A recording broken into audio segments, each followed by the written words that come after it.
তার ঘরে তার মাও ক্ষুধার্ত, তার বাবাও ক্ষুধার্ত, তার বোনও ক্ষুধার্ত, তার ভাইও ক্ষুধার্ত, তার মেয়েও ক্ষুধার্ত, তার ছেলে ক্ষুধার্ত এবং তার স্ত্রীও ক্ষুধার্ত, তখন ওই একবেলার খাবারটা শুধুমাত্র তার স্ত্রীকে দেওয়া তার জন্য ওয়াজিব হবে। কারণ ওই খাবারের ওপর বাকি সবার চেয়ে স্ত্রীর হক বেশি।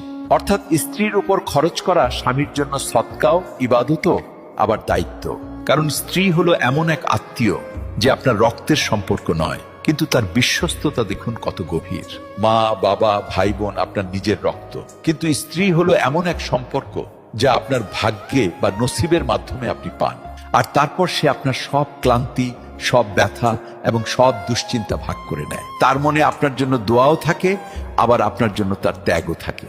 আর আল্লাহ এই সম্পর্ক নিয়ে বলেছেন, নারীরা তোমাদের জন্য পোশাক স্বরূপ আর তোমরা তাদের জন্য পোশাক স্বরূপ।